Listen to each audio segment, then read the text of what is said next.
Mambo ya Nyakati wa kwanza sura ya 28. Mambo ya Nyakati wa kwanza sura ya 28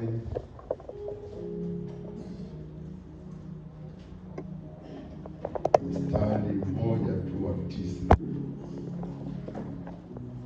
Mambo ya Nyakati wa kwanza sura ya 28 mstari mmoja tu ile mstari wa 9. Amina. Nisaidie kusoma. Amina. Mambo ya Nyakati wa kwanza sura ya 28 mstari wa 9. Amina. Mambo ya Nyakati wa kwanza sura ya 28 mstari wa 9, nitasoma kwa jina la Yesu. Nawe Suleimani mwanangu, mjue Mungu wa baba yako, ukamtumikie kwa moyo mkamilifu na kwa nia ya kumkubali, kwa kuwa Bwana utafuta. Amina. Nitarudia. Nawe Suleimani mwanangu, mjue Mungu wa baba yako, ukamtumikie kwa moyo mkamilifu na kwa nia ya kumkubali, kwa kuwa Bwana tafuta mioyo yote na kuyatambua mawazo yote ya fikra. Ukimtafuta ataonekana, nawe ukimwacha atakutupa milele. Amen. Amen. Asante. Naomba nisome tena na mimi mwenyewe. Some tena katika Mambo ya Nyakati wa kwanza sura 28 mstari wa 9. Neno la Mungu linasema, nawe Suleimani mwanangu, mjue Mungu wa baba yako, ukamtumikie kwa moyo mkamilifu na kwa nia ya kumkubali, kwa kuwa Bwana tafuta mioyo yote na kuyatambua mawazo yote ya fikra. Ukimtafuta ataonekana nao, ukimwacha atakutupa milele. Tuongeze katika waraka wa kwanza kwa Wakorinto, waraka wa kwanza kwa Wakorinto, waraka wa kwanza kwa Wakorinto sura ya 4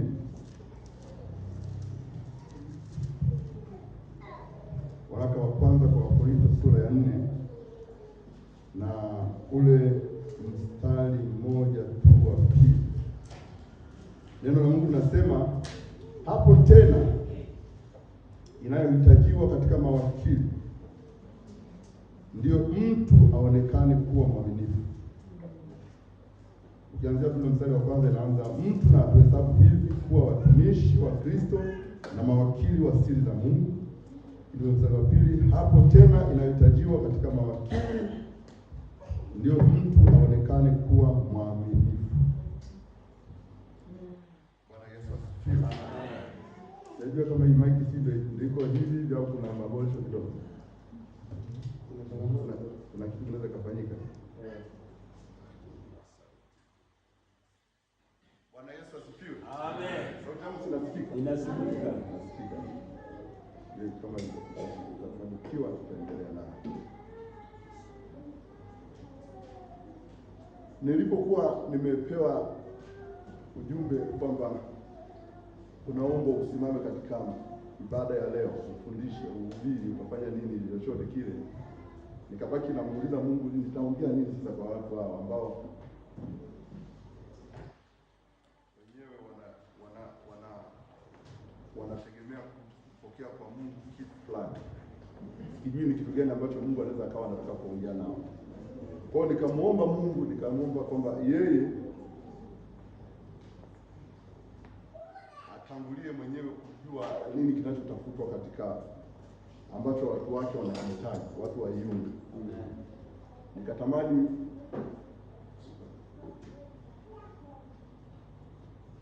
Mungu mwenyewe aongee kwa siku ya leo. Amen. Azungumze na mioyo ya watu walioko mahali hapa. Na katika kuwaza na kutafakari, Bwana akanisemesha neno hili ambalo mtumishi wake Daudi miaka mingi sana katika uhai wake, akiwa mzee kabisa anaelekea kufa, akaongea na mtoto wake Suleiman, na alimwita Suleiman akaongea naye maneno haya. Aliongea naye kwanza akiwa pamoja na wengine wazee wa mji katika mji wa Yerusalemu. Aliwaita, akaenda katika mkutano wa kuongea na yeye kama mfalme, anaongea na wazee wa mji Yerusalemu. Akaongea nao, lakini alipomaliza kuongea na wale wengine akamgeukia sasa Suleiman mwanae. Ndio maneno haya aliyoyaongea kwa huyu Suleiman, akimwambia Suleiman, na ni wakati wa mwisho kabisa anaelekea kufa. Akamwambia Suleiman, mjue Mungu wa baba yako. Somo ambalo tutajifunza sisi leo ni maisha ya kumjua na kuongozwa na Mungu. Hilo ndio somo tutakalojifunza leo. Maisha ya kumjua na kuongozwa na Mungu. Suleiman akaambiwa na baba yake Daudi, akamwambia kwamba wewe Suleiman, mjue Mungu wa baba yako, ukamtumikie kwa moyo mkamilifu. Sasa haya maneno ambayo Suleiman anamwambia Daudi, alikuwa anamweleza akimwandaa kwa ajili ya kazi iliyo mbele yake. Muda huu ambao Suleiman anapokea maelekezo haya kwa baba yake, kwamba Suleiman, umjue Mungu wa baba yako, ukamtumikie kwa moyo wa ukamilifu. Ukamtumikie kwa moyo wa ukamilifu. Alikuwa anamwandaa kwa sababu mbele yake kulikuwa na kazi ya kujenga hekalu la Mungu. Kulikuwa kuna kazi ambayo haitaji, kwa jinsi ambavyo Daudi mwenyewe alipomfahamu Mungu wake na aina ya kazi ambayo Daudi alitamani amfanyie Mungu.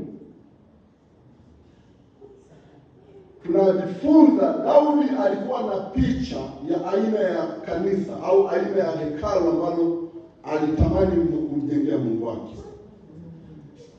Daudi alikuwa ana taswira ya aina gani ya Mungu anayempenda yeye, afanye kitu gani kwake.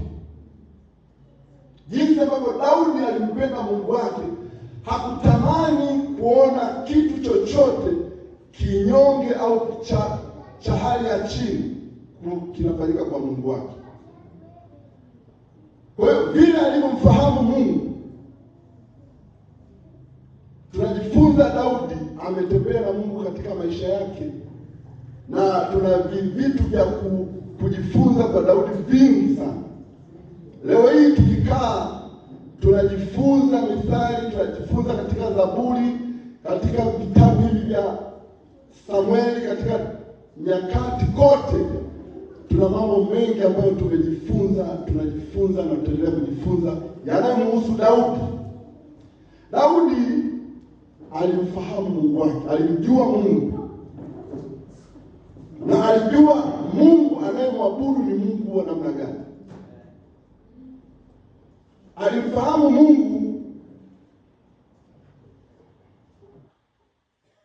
katika hali ya uungu wake alivyo. Tunajua wakati mwingine tunaweza tukasema tunamfahamu Mungu, lakini tunaona mambo tunayoyafanya hayafanani kabisa na kumfahamu Mungu kwetu.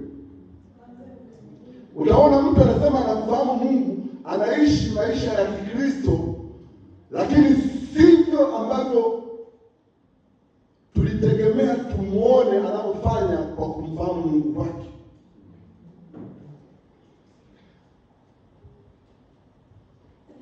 Kwa hiyo utaona jinsi ambavyo Daudi alikaa na Suleiman mwanae akimweleza maneno haya ya kwamba amfahamu Mungu wake, ni kwa sababu alijua kazi iliyo mbele yake ni kazi ya namna gani. Alijua kwamba mwisho wa maisha yake, siku za maisha yake zinaisha. alitamani sana kile ambacho anakiacha kwa wengine kuhusu Mungu wake kiendelee vile vile. Mambo mazuri ambayo Mungu anastahili wale waliobaki waendeleze yale yale. Alitamani Israeli waendelee kumwabudu Mungu katika hali ile ile ambayo yeye alikuwa anamjua Mungu.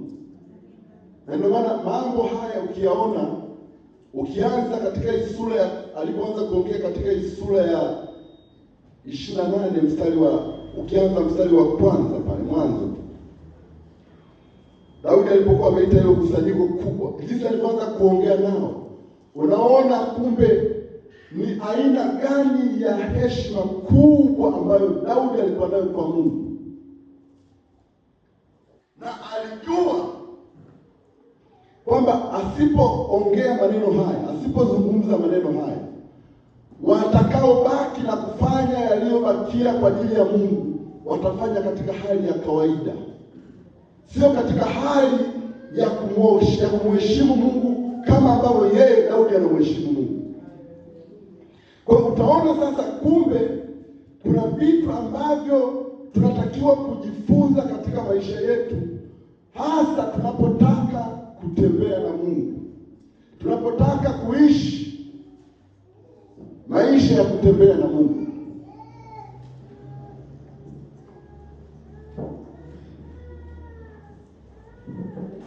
Katika maisha yetu tumekuwa katika wakati mwingine,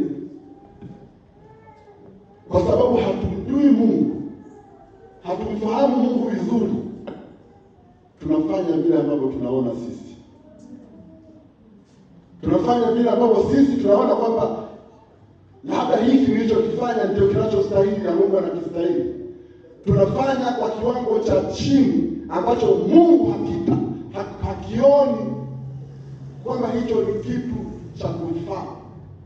Na ndio maana Daudi alipomweleza mtoto wake, amemweleza maneno magumu haya. Haya ni maneno magumu sana. Ukiangalia haya maneno aliyosema,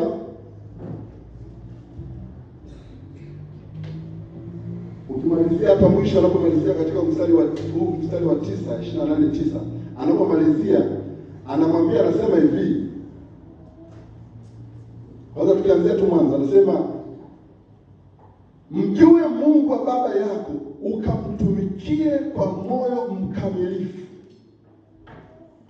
Kwa moyo mkamilifu, kwa moyo ambao hauna vipande, haujagawanyika, haujamwekea Mungu mipaka katika maisha yako ya mambo fulani na fulani. Ndio maana akasema ukamtumikie kwa moyo mkamilifu, kwa moyo ambao Mungu akiona kinachofanyika kwako aone ni kwamba anastahili hicho kinachofanya, na si kila ambacho wewe au mimi nimeona nafanya hiki labda ndio kitamfaa Mungu.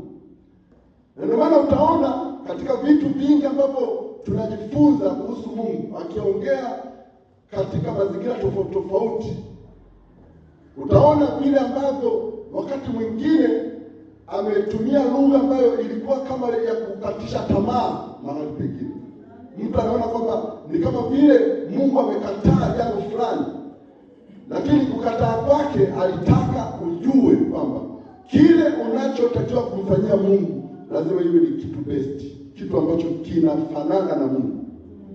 Na ndio maana akamwambia Daudi, akamwambia Suleiman kwamba ukamtumikie kwa moyo mkamilifu na kwa nia ya kumkubali. Hapa anajua kabisa kwamba kazi iliyo mbele yake Suleiman, kama hatakuwa na nia ya kumkubali Mungu, haitafanikiwa. Kazi ya hekalu ambayo ukilitafuta, ukiangalia maelekezo ambayo Daudi alimpa Suleiman, maelekezo ya aina ya hekalu ambalo anatakiwa amfanyie Mungu, na ukiangalia maandalizi ya kujenga hekalu kwenyewe, Daudi alifanya maandalizi yote, aliandaa vitu vinavyohitajika kwa ajili ya ujenzi.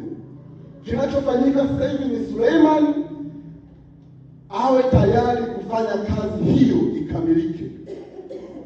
Nakumbuka Daudi alitamani afanye kazi ile mwenyewe. Alitamani alifanye kazi ile mwenyewe kwa vile anavyompenda Mungu wake. Alitamani alifanye kazi ile kwa viwango vile vya anavyomjua Mungu wake. Lakini Mungu akamwambia, akasema, hutafanya wewe. Hutafanya wewe, atafanya mwanao. Na sasa kinachofanyika, Daudi kwa sababu ya kile kitu ambacho anakijua kuhusu Mungu wake, anatamani mapenzi yake ya kumpenda Mungu yawe kwa Suleiman mwanae. Sasa hicho ndicho kinachotafutwa hapo. Na Daudi anamwambia Suleiman, anamwambia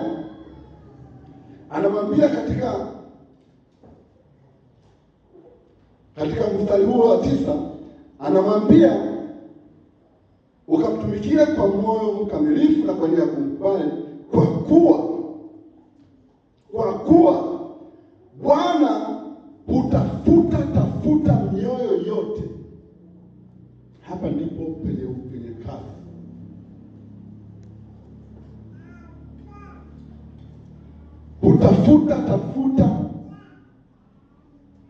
Hutafuta mioyo yote na kuyatambua mawazo yote ya fikra.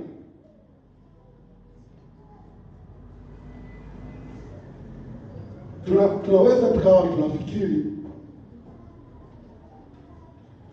tunafanya kitu cha Mungu, tunafanya jambo la Mungu kwa namna ambavyo Mungu anataka yeye, kumbe tunafanya kwa namna tunavyotaka sisi. Na ndio maana Daudi anamwambia Suleiman, hajamwambia kwamba anatafuta, hajamwambia kwamba Mungu anatafuta, amemwambia anatafuta. Ni kitu tofauti na kutafuta. Naweza nikatafuta nikaona, lakini kutafuta hauoni kwa urahisi. Hutakiona kwa urahisi unapotafuta. Unaweza ukatafuta kwa neno la tafuta moja ukakiona unachokitafuta. Lakini kutafuta kwa maana hii ambayo Daudi anamwambia Suleiman ni aina ya kutafuta ambako huwezi ukapata kwa urahisi. Kwa maana kwamba Mungu ataangalia haoni.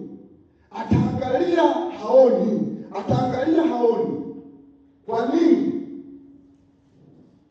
Moyo wa namna hii wa kumtumikia Mungu kwa ukamilifu ni michache, sio mingi. Moyo wa namna hii haupatikani kwa urahisi. Wengi tunamtumikia Mungu vile tunavyotaka sisi, sio vile Mungu anavyotaka. Na ndio maana wengine ambao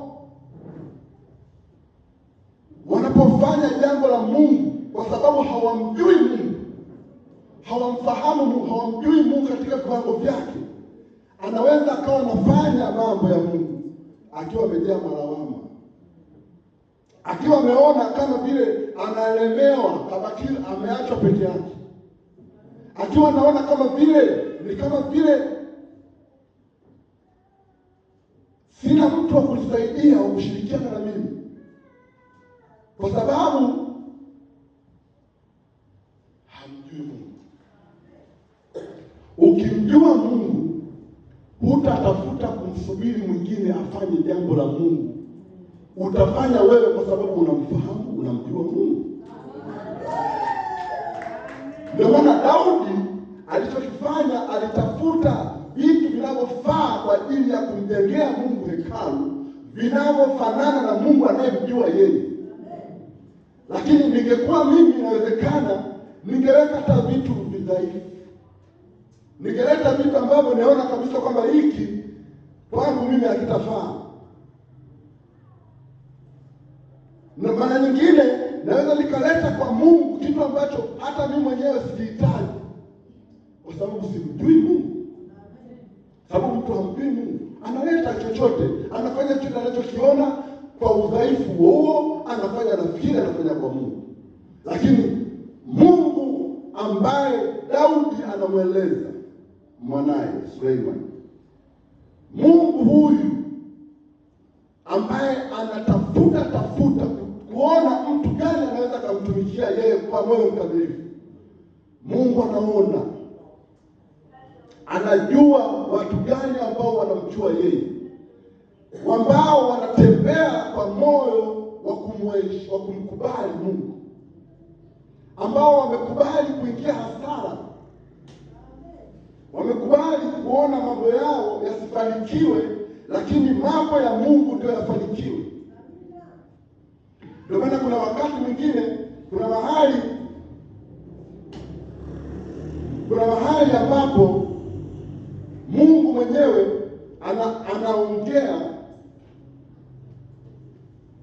anaongea kwa huzuni kwamba ni nani, katika Isaya sura ya 60 na uone katika Isaya sura ya 60 na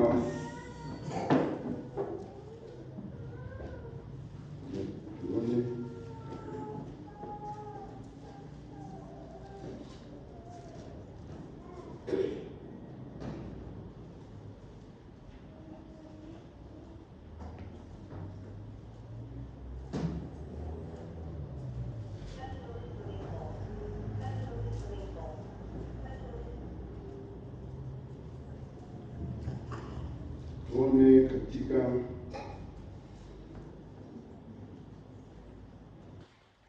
maneno ambayo Mungu anaongea kwa huzuni katika Isaya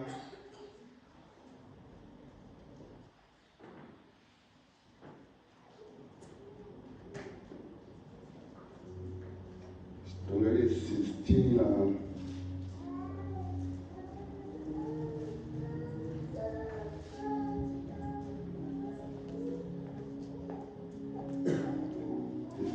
anaposema anatafuta mtu,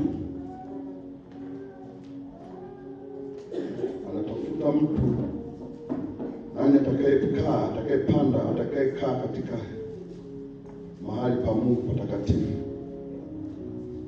Isaya 60 ngapi?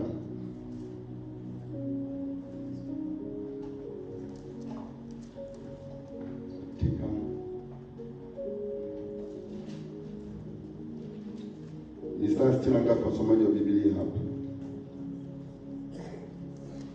Nani atakayepanda katika mlima wa Bwana mtakatifu? Isaya 60 ngapi?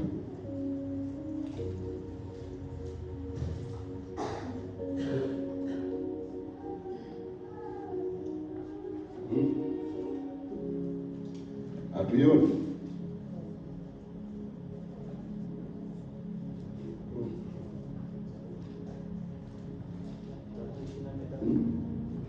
Katika Isaya na Zaburi iko. Zaburi 20 ngapi? Ni Zaburi 24.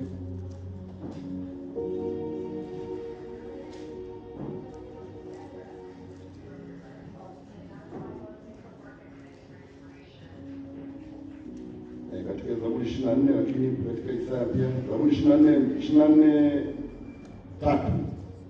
Ni nani atakayepanda katika mlima wa Bwana? Ni nani atakayesimama katika patakatifu pake?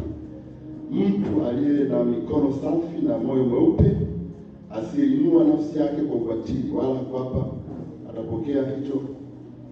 Bado kuna ambayo kwenye Isaya ndio imebeba vingi zaidi.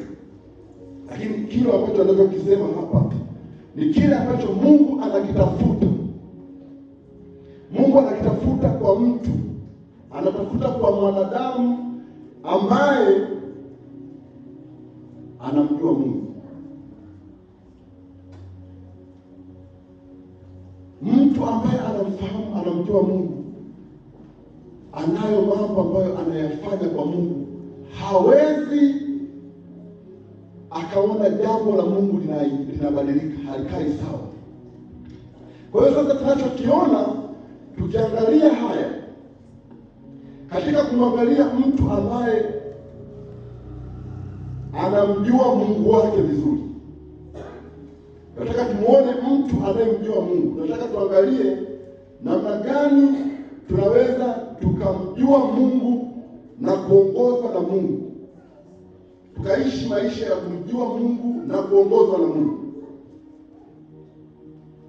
Kumbe kuna mambo ambayo Mungu anatafuta kuyaona kwetu. Kuna mambo ambayo Mungu anayaangalia kwangu na kwako, anayatafuta ayaone. Mungu hayaoni.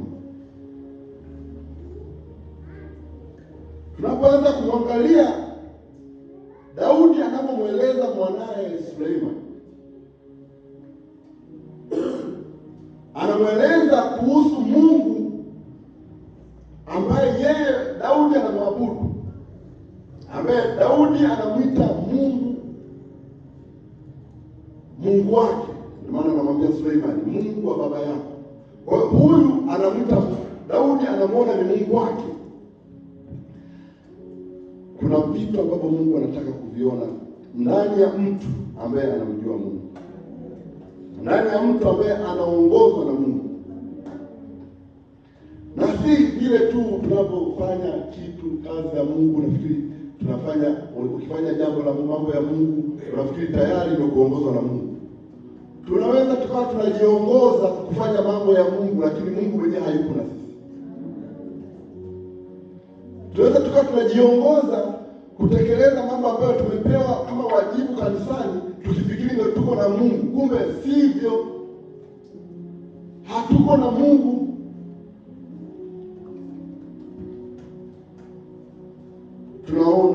Tunataka tujue maisha ya kumjua na kuongozwa na Mungu. Maisha haya yakoje? Tujue maisha haya yanakufanyaje, yanakusaidiaje wewe ili uweze kutembea katika kumtumikia Mungu. Kuna wakati mwingine ni afadhali uache tu kazi hiyo ambayo unaifanya. Kama unajipa kazi hapo unaona ni kama ni mzigo, unaona ni kama kazi imekulemea, kazi ya kutumikia Mungu, ujue humjui Mungu na hiyo kazi Mungu hajakutuma. Hajakuweka kufanya hilo. Umejiweka mwenyewe, nimejiweka mwenyewe. Ndio maana wakati mwingine nikiambiwa fanya hili, wala hata sioni uzito wowote. Ndio maana utaona wazee wa kanisa wana kila siku wanakumbusha, kila kitu wanarudia, kwa sababu ameamua tu kufanya anavyojisikia yeye kwa ajili ya Mungu. Hata angekuwa katika maisha ya kawaida, kiongozi mkubwa wa kiserikali angekuagiza jambo ulifanye, hata hautakuwa na muda wa kupoteza kulikamilisha. Lakini mtu anayemtumikia Mungu anaambiwa fanya hili la Mungu, anaanza kujikokota na kujisikia. Kwa nini? Kwa sababu hamjui Mungu. Hamjui Mungu.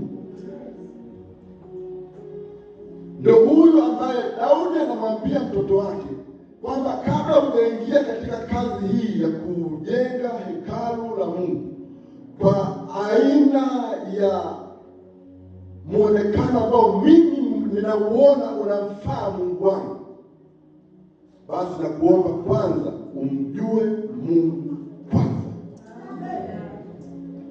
Kwa kabla hujaendelea kutumika katika kazi yoyote ambayo umepewa, ambayo unafikiri unaweza kumtumikia Mungu, hebu tafuta kwanza kumjua Mungu, ili ujue kwamba chochote utakachokuwa unakifanya kinafanana na kile ambacho Mungu anakistahili, au vile ninavyoona mimi ninampangia Mungu kile ninachoona kinamfaa. Sasa kuna mambo ambayo Mungu anatamani kuyaona. Kuna mambo ambayo Mungu anatamani kuyaona kwetu, kwa watu ambao wanamjua Mungu, watu ambao wanamjua Mungu kwa kina, ambao wanaweza wakatembea na Mungu popote. Ukiwaona wenzetu wakina Ibrahimu, wakina Isaka, wakina Daudi, walipokuwa wanatembea na Mungu, walipokuwa wanapita katika njia ambazo zingine hata hazieleweki zinafananaje, lakini kwa sababu ya kumjua kwao Mungu, tunaona yaliyotokea. Matokeo yao tunayaona leo.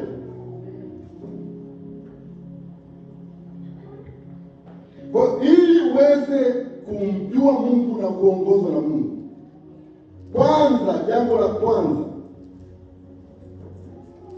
uwe tayari kuitii sauti ya Mungu. Ili uweze kumjua Mungu vizuri, ili uweze kumjua Mungu vizuri, vile ambavyo Daudi anamwambia Suleiman mwanae, mjue Mungu wa baba yako, na sisi tunachokiona, ili tuweze kumjua Mungu vizuri, tuweze kutembea na kuongozwa na Mungu, lazima jambo la kwanza tuweze kujua, kuisikia na kuitii sauti ya Mungu. Mara nyingine unaweza kusema usikii sauti ya Mungu, kumbe sauti ya Mungu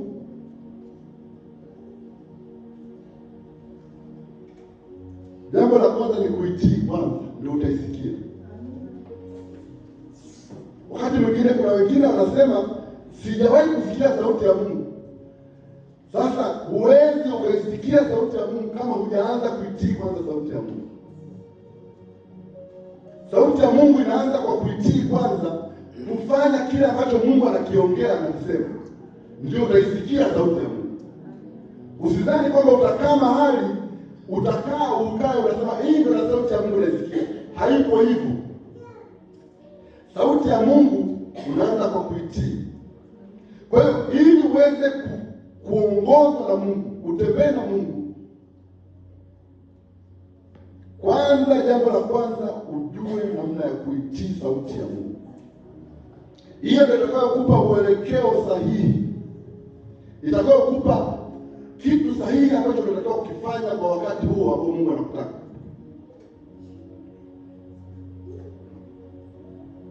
Ukimwangalia Ibrahimu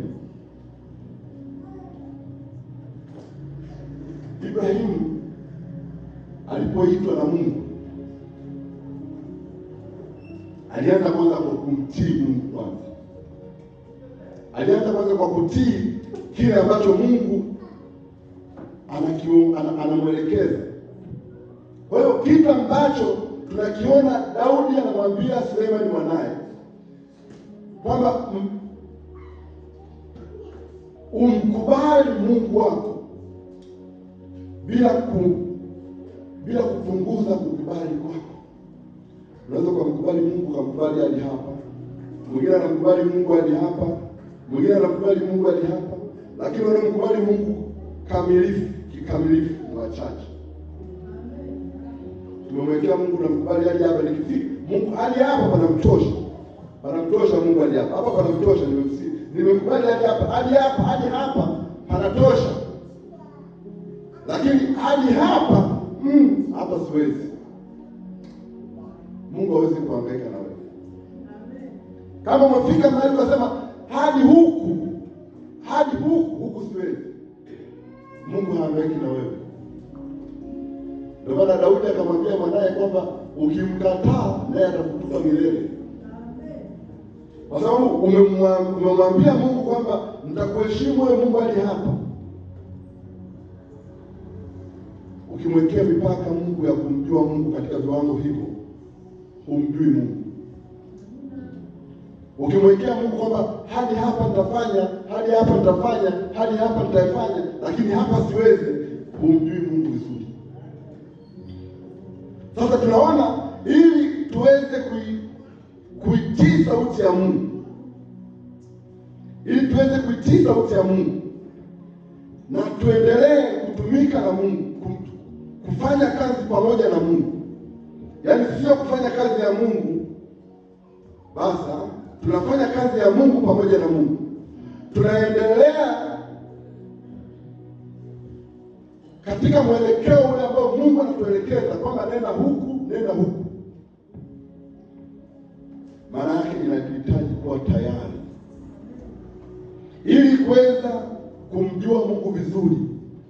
Inatuhitaji kuwa tayari kuisikia sauti ya Mungu. Tujenge tabia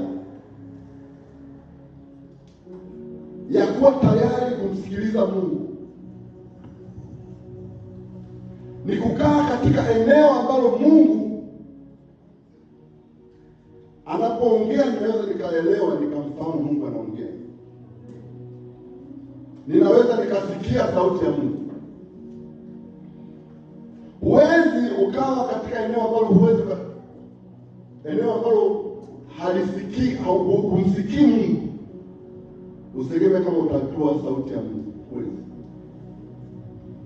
Lazima uwe katika eneo ambalo linakusaidia, linakuwezesha kuweza kumsikia Mungu anachoongea kwa. Lazima ujue kwamba kile ambacho Mungu anakiongea kwangu katika hili, ananitaka nifanye hivi. Anapoongea Mungu katika hili, ananitaka nifanye hivi. Anapoongea Mungu katika hili, ananitaka nifanye hivi.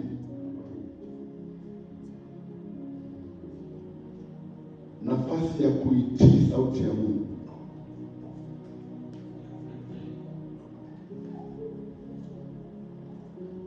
Mama mwenye mtoto wanaweza kuwa wanalia watoto 5 huko nyuma.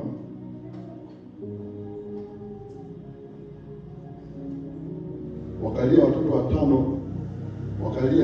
5, wala hata siangeki kwenda kutoka kwa sababu hajasikia sauti ya mtoto wake katika watoto 5. Anajua sauti ya mtoto wake anapolia, anajua ile ikoje.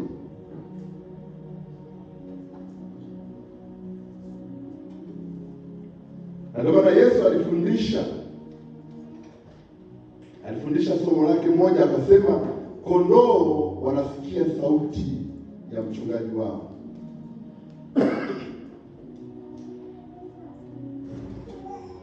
Katika Yohana sura ya 10. Kwa sisi ili tumjue Mungu lazima tuweze kusikia sauti ya Mungu. Huwezi ukatembea kwa kuongozwa na Mungu kama usikii sauti ya Mungu. Tunataka tujue namna ya kuongozwa na Mungu. Mungu ananielekeza nini? Kwa kuelekea uelekeo gani? Lazima niweze kukaa katika nafasi ya kusikia sauti ya Mungu. Ibrahimu alikaa katika eneo ambalo aliweza kumsikia Mungu kwa urahisi sana. Aliweka imani yake kwa namna fulani ambayo aliamini kwamba katika Mungu hakuna kitu kitakachoshindikana. Ndio maana ilikuwa rahisi sana kwake kumsikia Mungu.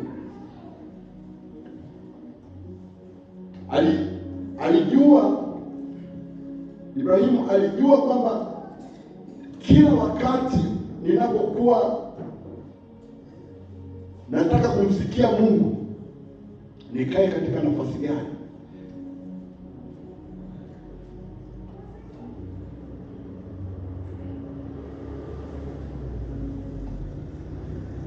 Tusome katika kile kitabu cha Warumi sura ya 12. Warumi sura ya 12 mstari wa 1 na wa 2. Warumi 12 mstari wa 1 na wa 2. Neno la Mungu linasema, basi ndugu zangu, na wasihi kwa huruma zake Mungu, toeni miili yenu iwe dhabihu iliyo hai, takatifu, ya kumpendeza Mungu, ndio ibada yenu yenye maana. Wala msifuatishe namna ya dunia hii, bali mgeuzwe kwa kufanya upya nia zenu, mpate kujua hakika mapenzi ya Mungu yaliyo mema, ya kumpendeza na ukamilifu. Unaweza ukayajua mapenzi ya Mungu, lakini sio katika ukamilifu wake. kinachokufanya wewe uyafanye mapenzi ya Mungu kwa ukamilifu ni kiasi gani umesikia sauti ya Mungu. Tunaweza tukaisikia sauti ya Mungu wote hapa, na kila mmoja atafanya kwa Mungu wake bila anavyoona yeye, kadri ambavyo anajua kwamba Mungu anastahili kiasi hiki. Na ndio maana utaona kuna mwingine anatumia muda wake mwingi zaidi kumtafuta Mungu, anatumia muda mwingi zaidi kufanya mambo ya Mungu, kwa sababu anamuona, kwa vile anavyomfahamu Mungu, anaona kwamba hiki ndio anachostahili Mungu. Ndio hiki ambacho Daudi anamweleza Suleiman. Anamweleza kwamba ukimtafuta Mungu kwa kiwango cha juu, kwa kiwango kikubwa, utampata Mungu kwa ukubwa wake. Lakini ukimtafuta Mungu kwa kiwango cha chini, utampata katika udogo huo. Utaona kama ni kama vile humfahamu Mungu, humjui Mungu. Mtu mwingine ambaye anamuona Mungu ni wa kawaida, ni kwa sababu ametumia juhudi ndogo ya chini kumtafuta Mungu katika maeneo hayo. Amemwona Mungu anafanana na hicho kiwango cha kumtafuta kwake. Na ni kawaida hata katika maisha maisha yetu ya kawaida. Mwingine anayefanya bidii sana katika shughuli zake, unaona kuna mafanikio makubwa. Anafanya bidii kubwa, anapata faida kubwa. Lakini mwingine anaweka bidii ndogo tu, anatia juhudi ndogo, basi juhudi yake ndogo inafanana na hicho.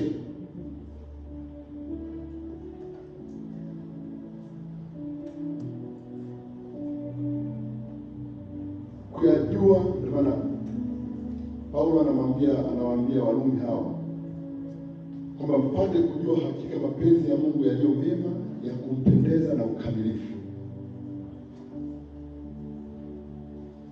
Ukifika mahali hapo, ukijua mapenzi ya Mungu yaliyo mema, yanayompendeza na ukamilifu, utakuwa sio mtu wa kusukuma. Hautakuwa mtu wa kufanya vile unavyojisikia. Hautakuwa mtu wa kuenenda kwa namna ambayo wewe unahisi kwamba ndio sawa.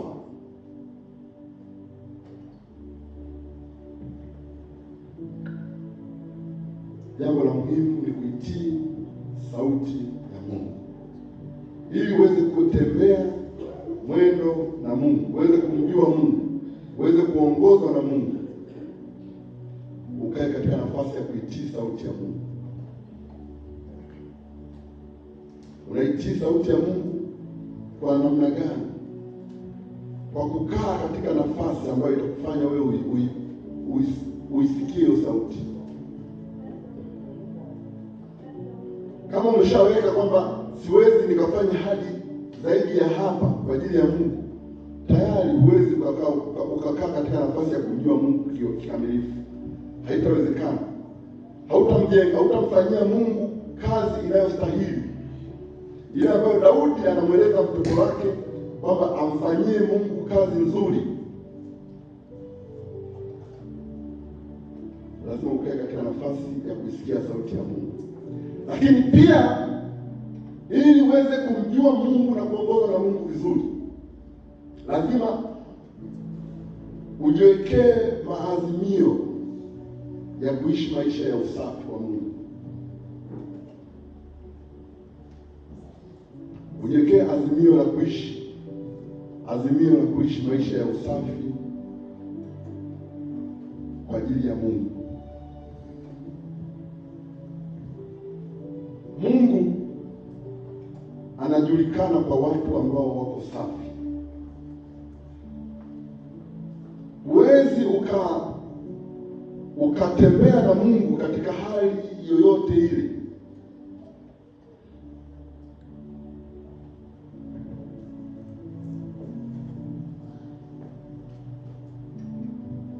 na Mtume Paulo. Kuna mahali katika Wakorintho wa pili sura ya 13 anajaribu kuwaasa kwamba wajijaribu wenyewe ili wasitafute mapungufu wanayoyaona yanawapa ya kwao, wajikague wao, wajijaribu wenyewe kama bado wapo katika imani na wanaenenda katika mwendo wa Mungu. Ili Daudi anawaeleza wa Korinto.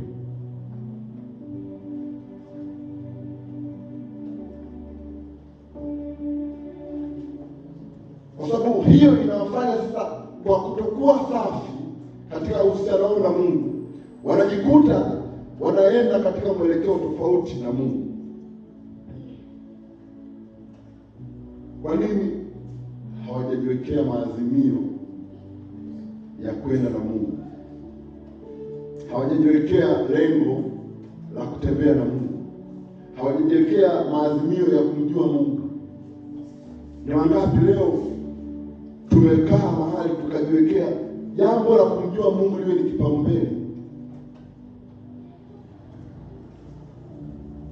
Ni wangapi tumefika mahali tunaona kama swala la kwenda na Mungu ni kama kizuizi cha mambo yetu. Tunaona kama ili twende na Mungu, mahitaji ya kutufanya tuwe katika mwendo na Mungu ni magumu, basi tunaona ni afadhali tuyaweke pembeni. Lakini wakati huo huo tunatamani kumjua Mungu. Ndio maana Daudi anamwambia Suleiman, ukimkataa Mungu, ukionyesha hali ya kutokumkubali Mungu, na yeye mwenyewe atakutupa milele.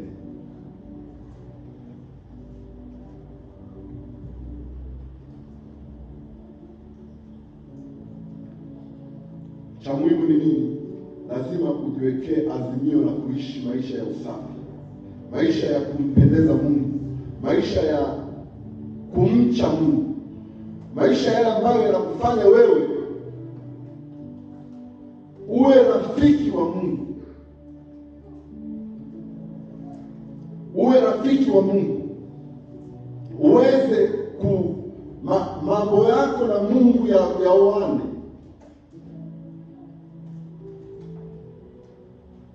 Mambo yako na Mungu yaende pamoja. Mungu awe na mtu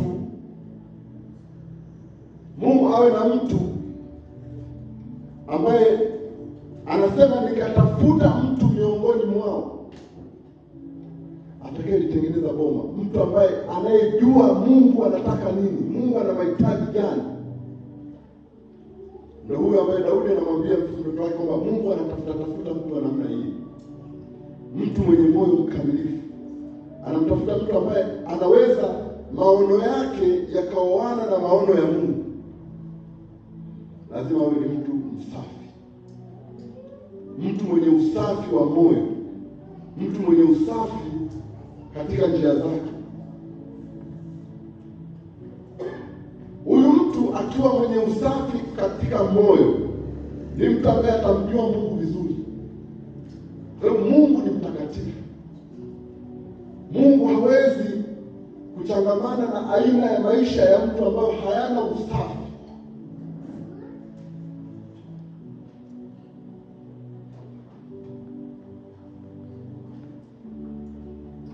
Ili kazi ya Mungu ikamilike, ifanyike, Mungu hafanyi kazi na watu kwa sababu wapo tayari kufanya kazi.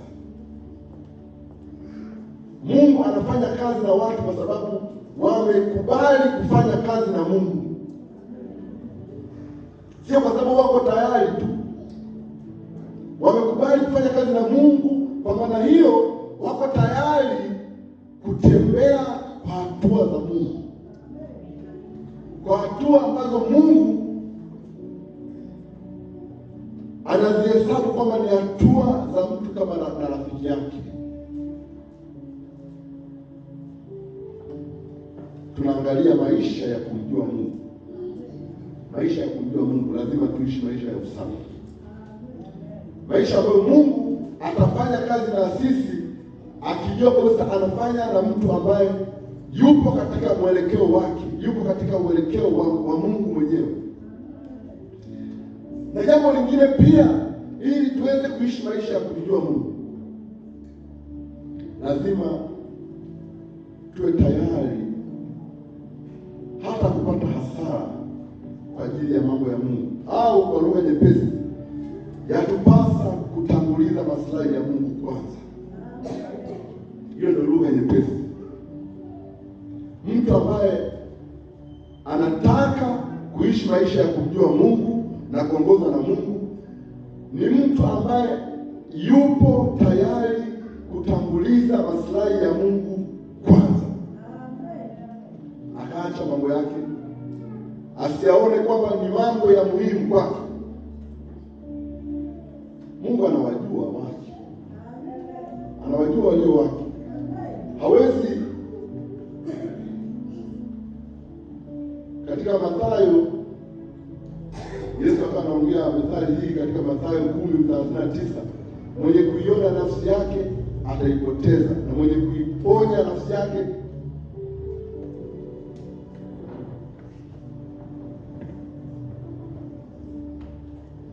lazima tufike mahali tushuke viwango vyetu vya ubinafsi wetu, twende chini, ili viwango vya Mungu ndio vipande. Ndio maana nikamfuatilia Daudi, vitu vya thamani kubwa alivyoviweka kwa ajili ya kujenga hekalu, kwa ajili ya kumjengea Mungu hekalu. Vitu vilikuwa vya thamani kubwa zaidi ya vile ambavyo aliviweka kwa ajili ya kujenga nyumba yake mwenyewe.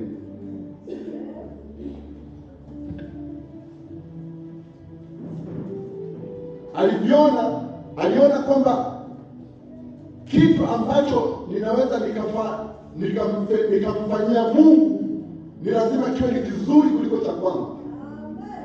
Kwa nini? Kwa sababu alimpenda Mungu.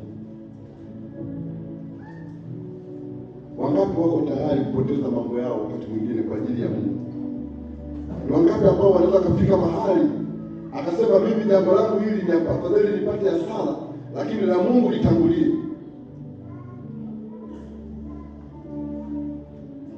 Mungu anaangalia,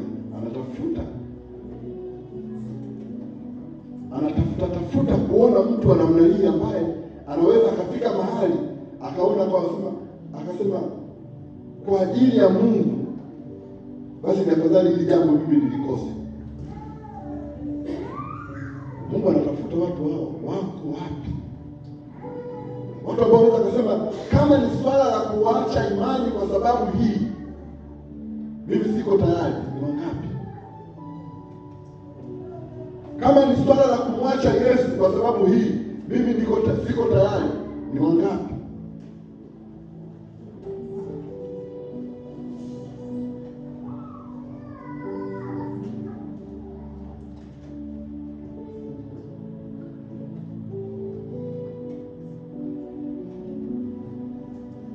Vitu ambavyo wakati mwingine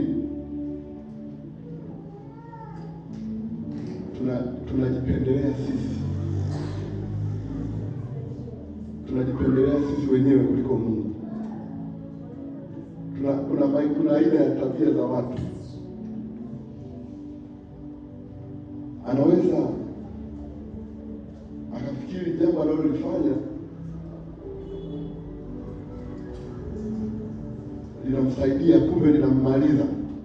Ni afadhali hata hicho ambacho ulichokuwa umekiona umpe Mungu hicho kidhaifu, ni afadhali ukibaki nacho mwenyewe pia. Yaani ujulikane kabisa kwamba hujampa Mungu chochote. Ni ijulikane kwamba umemnyima, usimpe.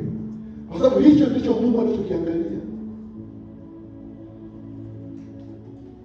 Kama ninaweza nikawa nimefanya mambo yangu mazuri, yamekaa vizuri, lakini mambo ya Mungu nayafanya kwa unyonge, alafu nikategemea kwamba Mungu anaendelea kunitazama katika hali hiyo, haiwezekani.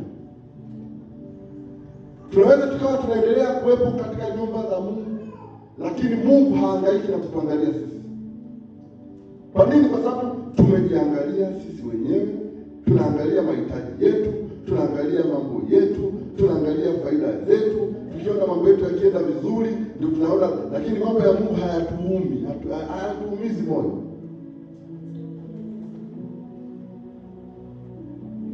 Moyo wa kumpenda Mungu, moyo wa kumpenda Mungu ndio moyo ambao unaweza ukatusaidia tukaenda mbele. Kanisa haliwezi likaenda mbele kama tuna moyo wa kujipenda wenyewe kuliko kumpenda Mungu. Kama tuna moyo wa kujiangalia mahitaji, mambo yetu yafanikiwe, mambo ya Mungu hayatusumbui, basi ujue tumepoteza. Ni afadhali hata tusitumie muda mwingine tena kufanya hayo mengine ambayo tunayafanya manyonge kwa Mungu. Tufanye tu yote kwa ajili yetu wenyewe. Ni afadhali tuwe kama vile watu ambao hawamchi Mungu kabisa moja kwa moja. Sababu tumemwekea Mungu mstari kwamba Mungu tunakuheshimu hadi hapa. Tumemwekea Mungu kiwango cha kumpenda kwamba Mungu tunakupenda hadi hapa. Hatuna ile nia ya kumkubali Mungu kikamilifu. Ndio maana Daudi akamwambia Suleimani mwanae, akamwambia uwe na nia ya kumkubali Mungu kikamilifu, nia kutoka ndani. Ukifanya jambo tu kwa sababu umeamua kufanya, haikusaidii, haileti tija.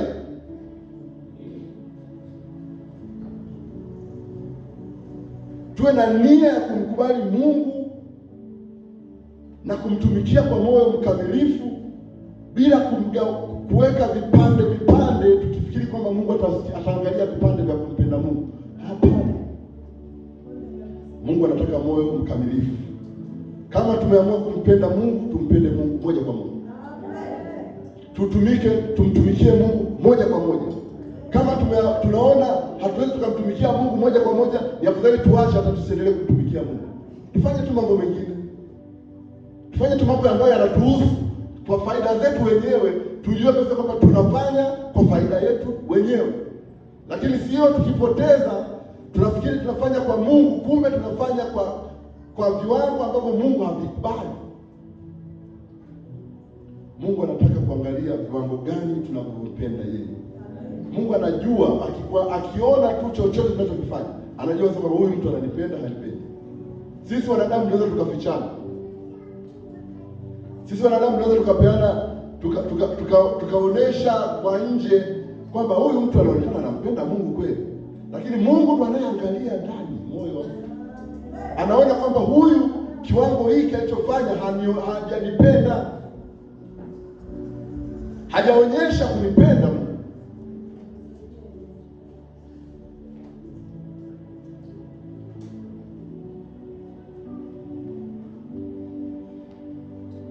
Hajaonyesha heshima.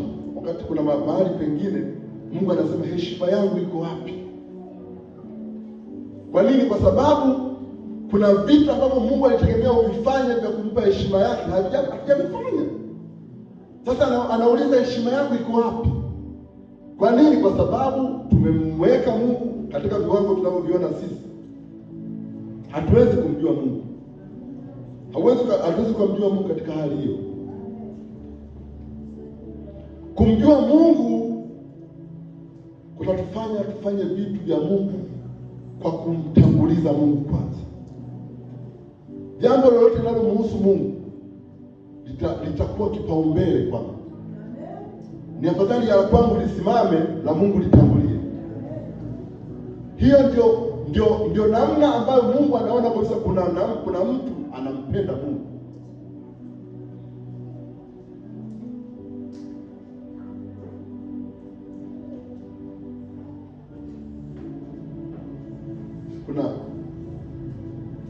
Kuna wakati fulani nilijifunza jambo kwa mtumishi wa Mungu fulani mahali. Alinifundisha jambo ambalo mpaka leo, miaka mingi sana imepita, zaidi ya miaka 20. Alinifundisha jambo, akaniambia kitu ambacho kinanisumbua kila siku maisha yangu yote. Kumbe kuna mambo ambayo unaweza ukafikiri umelifanya vizuri sana kwa ajili ya Mungu, kumbe ndio umelifanya vibaya sana kwa Mungu. Ukafikiri kwamba umelifanya vizuri sana, kumbe ndio umeharibu.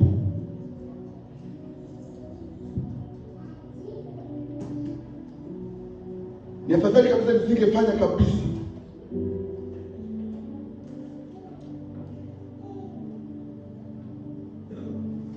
Nilijifunza kitu hiki nikasema, kwa kweli kumbe tunahitaji kuwa makini. Na ndio maana wakati mwingine unaweza ukaona wale watu ambao hawamjui Mungu kabisa, wanaweza wakawa wako salama zaidi kuliko sisi ambao tuna kaeneo tunajiona kama tunamfahamu Mungu, alafu tunafanya makusudi, tunafanya kiwango cha chini. Ni kama vile ambavyo mtu ambaye anaweza kupata adhabu kubwa ni yule mtu ambaye amefanya makusudi kuliko mtu ambaye hajui.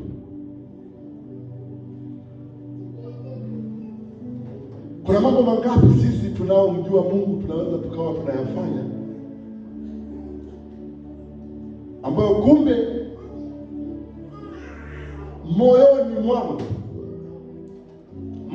moyoni mwangu najua kabisa kwamba hili ndio lifanya halifanani na Mungu.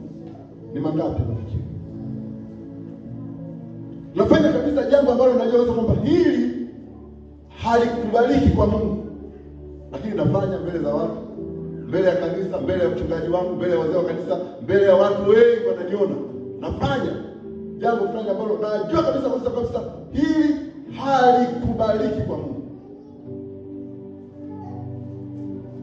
Kwa nini?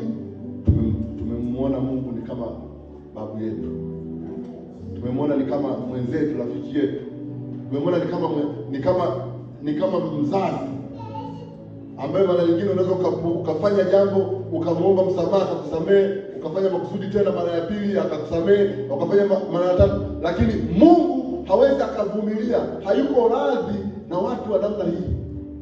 Ndio maana Suleiman alipata neema, alipata bahati kabla ya kuanza kufanya kazi ile ambayo ilikuwa mbele yake, akapata uhosia huu, akapata maelekezo haya yaliyomfaa kwamba unapofanya jambo la Mungu, tangulia kumwogopa Mungu kwanza. Unapotaka kumjua Mungu, ujae na kumwogopa Mungu na kumheshimu na kumhofu Mungu. Hofu ya Mungu ijae, ujue kwamba hili jambo ninalofanya ni la Mungu. Ujue kwamba nimefika mahali ambapo nahitaji kuonesha heshima kwa Mungu. Ujae hofu ya Mungu katika mambo unayofanya kwa Mungu. Wakati mwingine tumefanya kwa hofu ya wanadamu, tukafanya kiwango cha chini. Ndio maana siku ile Anania na Safira walichokipata, Petro akasema kabisa wazi kabisa kwamba mnawezaje kukubaliana kumdanganya Roho wa Mungu? Kwa nini? Kwa sababu wanajua kabisa kinachotakiwa ni nini, lakini wanafanya vile. Na walifanya vile ili waonekane miguuni pa kuhani, waonekane wamefanya jambo.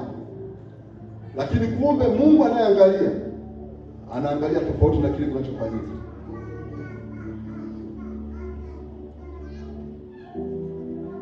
Ili tuweze kutembea na Mungu kwa kumjua Mungu, kuishi maisha ya kuongozwa na Mungu, lazima tuwe na hofu ya Mungu. Unapofanya lolote, ujue nalifanya ni la Mungu. Unapotembea, ukiwa nyumbani, ukiwa kwenye shughuli zako, ujue jambo lolote unalolifanya unaangalia nipo katika mstari sahihi. Ni kweli bado ninaendelea kumheshimu Mungu? Ni kweli ninaendelea kumhofu Mungu hapa?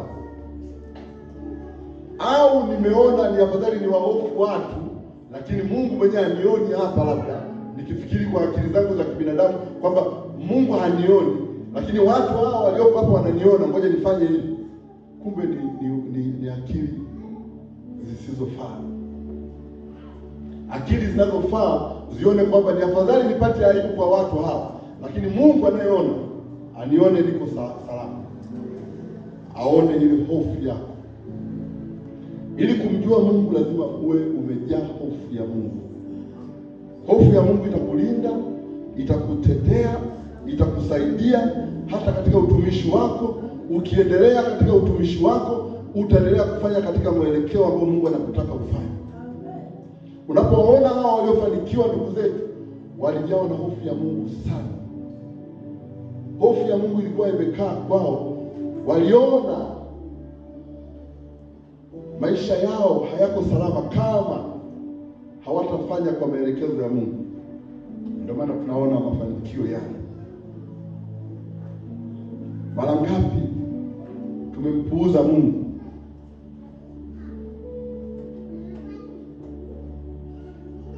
Mara ngapi tumepuuza Mungu kwa kutokuwa na hofu ya Mungu? Tumefanya tofauti kwa sababu hatuna hofu ya Mungu.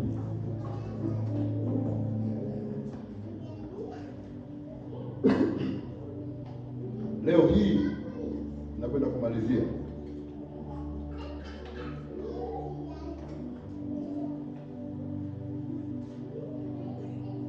Tumefika mahali kanisa tunaangalia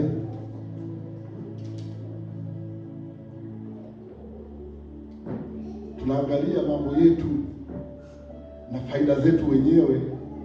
Tunaangalia namna ya kujinufaisha sisi wenyewe, lakini tukasahau mwelekeo wetu sisi kama kanisa. Sio kwa ajili ya faida yetu sisi wenyewe, sio kwa ajili ya faida yetu, ni kwa ajili ya faida ya Mungu. Ni faida ile ambayo Mungu ametuweka kama kanisa, ametuleta tumletee Mungu faida. Ametuleta tumpe Mungu faida.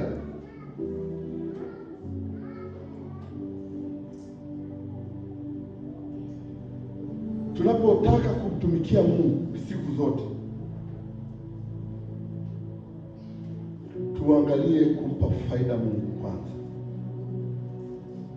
Na wakati mwingine tuwe makini sana. Tunaweza tukajikuta tunaingia katika mkumbo bila kujua. Tunaingia katika mkumbo wa kujitengenezea aina fulani ya maisha ambayo sio yale ambayo yatakayotusaidia sisi kumtumikia Mungu inavyopasa. Kuna wakati mwingine tunaangalia vitu vyetu wenyewe, tunapanga kwamba sisi kama kanisa au sisi kama familia au mimi kama mtu binafsi nataka mwaka huu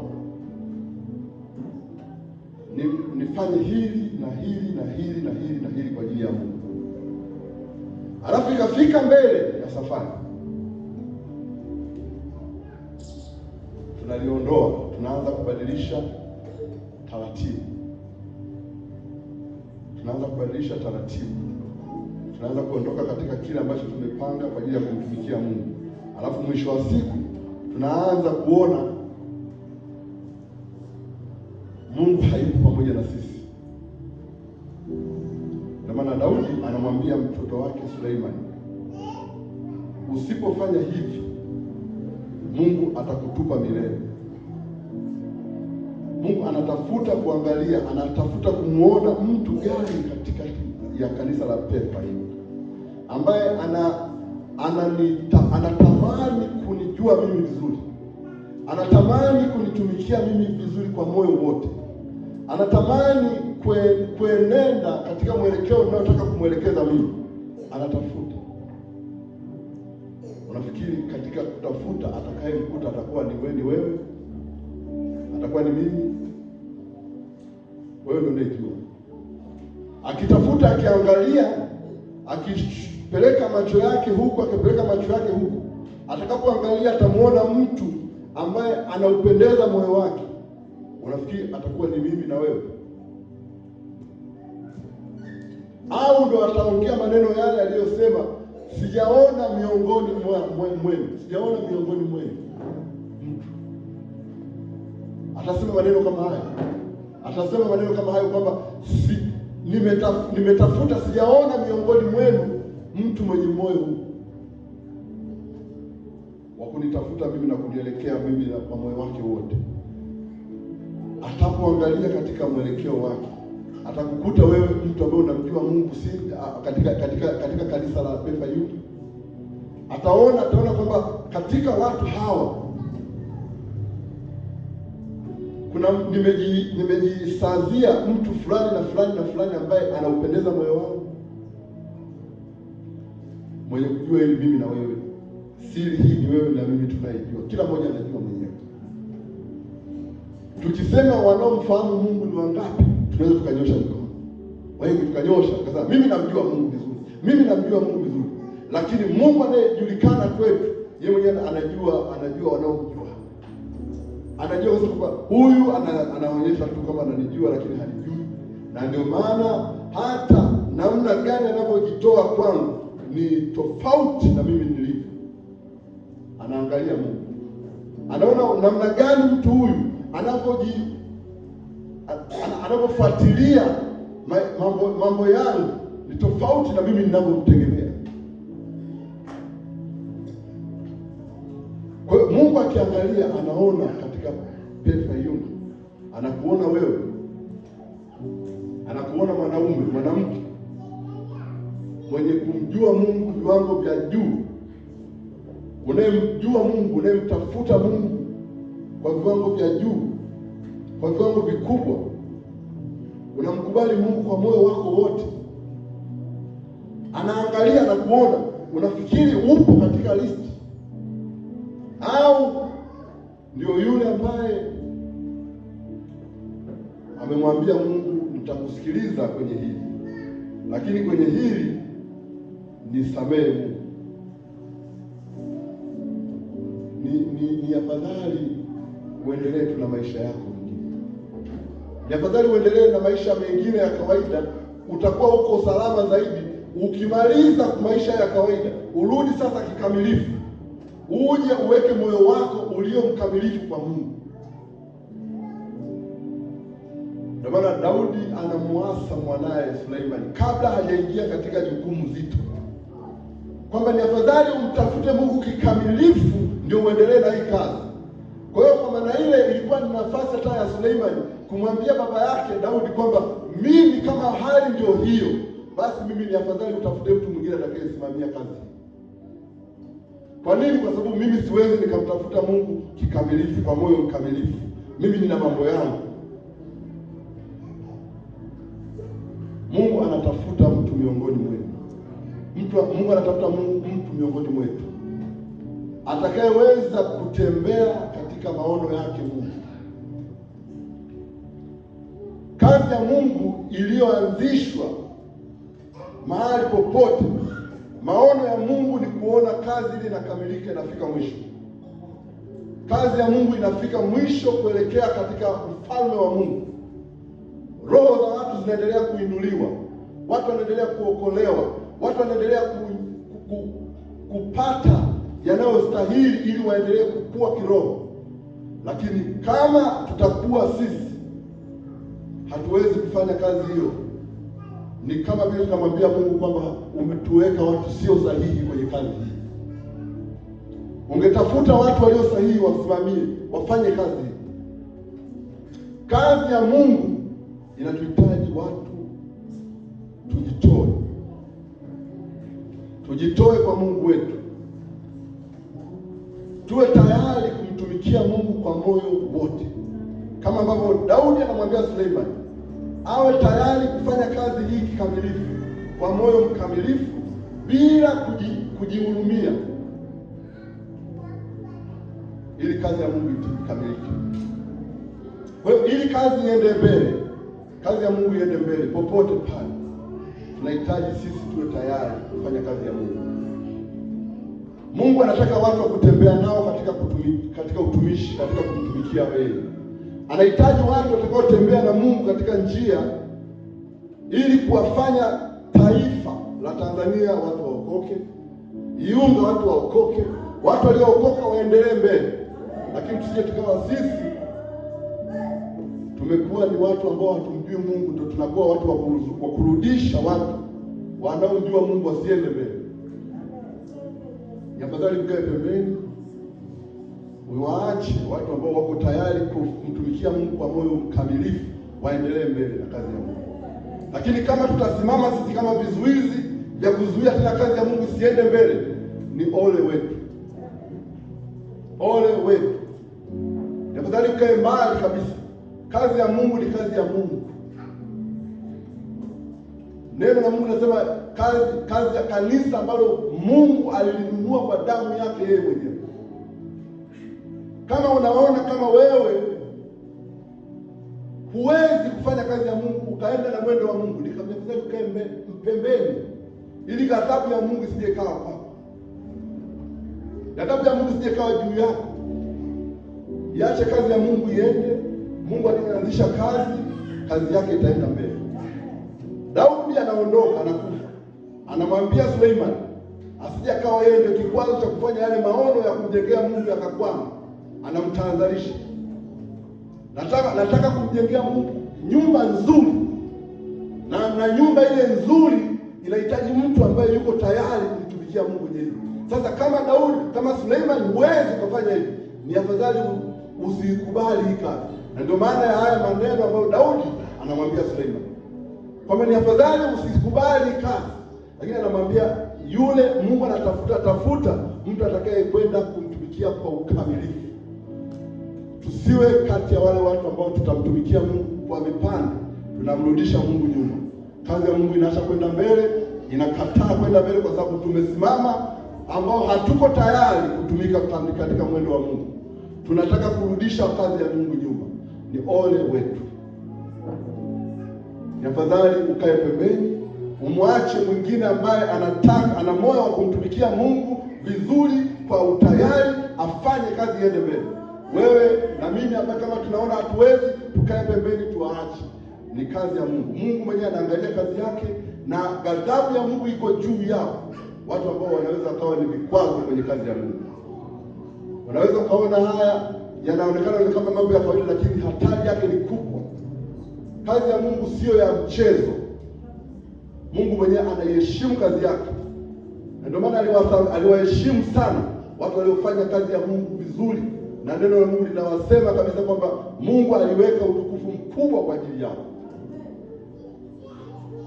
Kwa hiyo lazima tujitathmini, tujikague, tujione kama mimi kweli niko katika kumjua Mungu au niko katika kikwazo.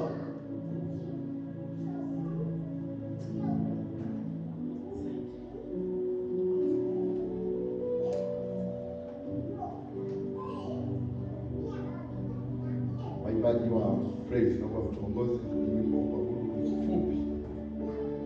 Tuombe Mungu ili tuendelee na mambo mengine.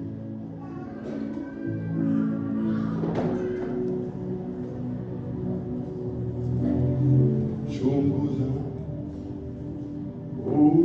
uchunguze, Bwana Yesu nakuomba. Chunguza Bwana Yesu, unichunguze Bwana Yesu nakuomba. Chunguza Baba, we Yesu, unichunguze Bwana Yesu nakuomba. Unichunguze maisha yangu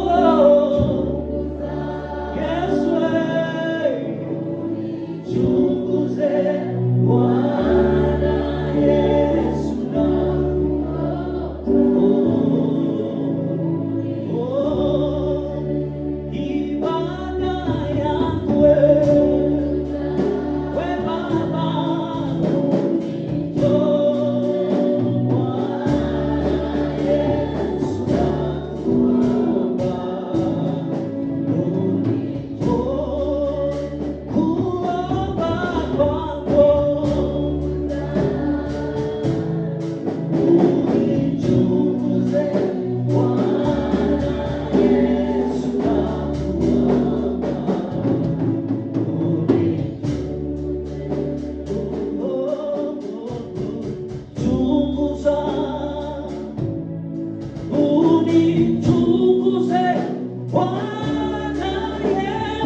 nakuomba unichunguze, chunguza Baba.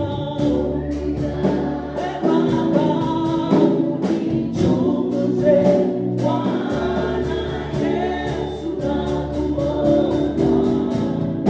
Unipo maisha yako. Baba,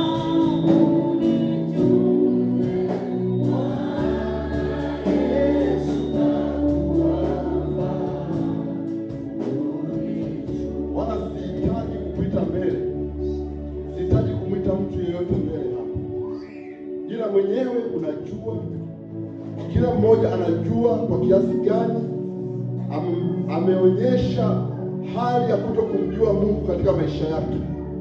Kila mmoja anaelewa. Hebu jitangi, ukiwa umejikagua, umejiona, umejichunguza, hebu uende mbele za Mungu mwenyewe.